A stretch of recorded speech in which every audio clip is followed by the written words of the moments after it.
Dear students, now in this session also we are going to continue the previous year board questions. Yes, in this session the first question is, considering a uniform electric field, they will give the expression E is equal to 3 into 10 power 3 I cap Newton per Coulomb. So what is the I cap represents this I represents the electric field is along X direction. If it is a J cap, this denotes that it is a Y direction, and K cap means it is a Z direction. So I, J, K are the unit vectors represent the X, Y and Z axis respectively. Yes, calculate the flux. Flux means electric flux of this field through the square surface of area. So this electric field is passing through the square surface of area 10 centimeter square. So they will give the subdivisions. If the plane is parallel to the YZ plane, that means X-axis. It is a X-axis denotes that YZ plane, which the plane which is parallel to the YZ plane is a X plane. So we will take that the diagram will be like this. So the electric field is along in this direction X-axis. This is the plane. So what is the electric surface vector? That means the given surface vector. So always the surface vector, that is a area vector, will be perpendicular to the surface. Let us assume that this notebook is a surface. This is a surface. This surface vector will be perpendicular to this direction. So perpendicular to this plane of the paper. Similarly, if the plane is like this, if the plane is like my finger, my hand, so the electric field will be point out like this, similar to the pen shows the direction in this direction. So this hand is a plane and this pen is a perpendicular vector. That is the plane and the perpendicular area vector, that area vector, surface vector will be perpendicular to each other. So here evidently we are able to see that the electric field and the surface vector are 0 degree. So by the electric flux formula, pi is equal to E into S. S is a area vector, so we can denote it as a. So EA cos theta. So theta is 0 degree means EA cos 0 degree. Cos 0 is 1. Simply E into area. So in question itself they will give the electric field formula 3 into 10 power 3 I cap, and the surface vector is also along the 10 into 10 centimeter squared. So we can write that 3 into 10 power 3 and 10 into centimeter squared means we have to convert into meter. So for to the SI unit, 10 power minus 2 the whole squared. So 10 power minus 2 means meter, and the whole square means it is a surface area. So finally we get that here it is a 10 power minus 4 into 10, we get 1 into 10 power minus 3. Multiplying these two things, 10 power plus 3 and 10 power minus 3 get cancelled. We get the electric flux is equal to 3 Newton meter square Coulomb power minus 1. So listen carefully. In questions they are given the plane is parallel to the YZ plane. That means that plane will be parallel to YZ axis. Send the next subdivision.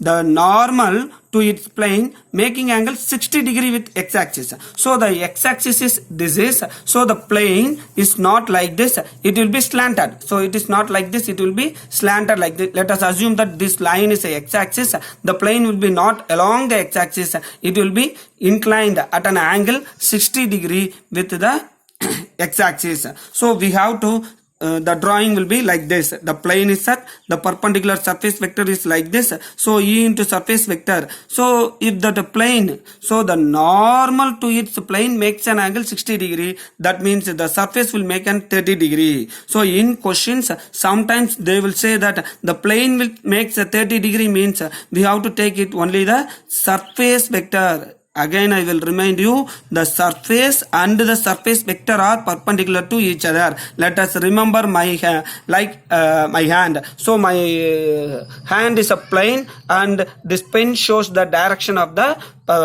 if the hand is like this, this is a plane means it is a perpendicular upward direction. If it is this, it is in the left side direction. If it is in this direction, it is in the right side direction. When the plane is upwards, the perpendicular vector will be in the downward direction. So only we have to make an angle 60 degree here. So as usual the formula of pi is equal to EA cos 60 degree. So electric field value given in the question 3 into 10 power 3 and area vector is 1 into 10 power minus 3 as earlier in the previous subdivision itself we are calculated, and the angle alone changed. The cos 60 degree, cos 60 value 1 by 2. Finally we get the equation pi is equal to electric flux value is equal to 1.5 Newton meter square per coulomb.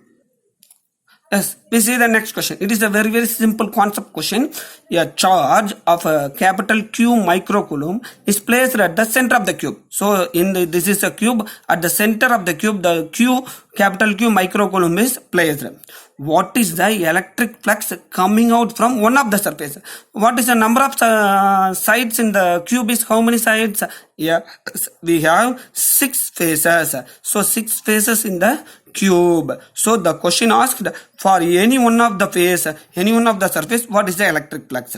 So we know that this point charge, this Q charge will emit the electric field lines will be come out in all 6 directions symmetrically, that is equally coming out. The number of lines coming out from this will be equal. So the electric flux is symmetrically distributed in all 6 faces. So the total electric flux emitted by this capital Q charge is pi is equal to capital Q by epsilon naught. For any one of the charge 1 by 6, because total 6 phases we have to take only one phase. So 1 by 6 into capital Q by epsilon naught.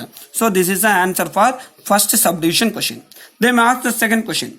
If the Gaussian surface enclosing a charge is halved, that means if you decreases the cube size, but it will fully encloses the capital Q. Again I will say that if you decreases the whole volume of the cube, but the capital Q will be always center of this decreasing cube also, means what is the change in electric flux? So they will ask that what is the change in electric flux? Since the amount of charge enclosed is not changed, because even it is a big cube or smaller cube, so in question they will say that the surface will be decreased to half, but the charge is entirely present at the center of the cube also in the new cube. So we have to say that the flux remain same. So according to Gauss law, very simple, the total flux is equal to total charge divided by epsilon naught.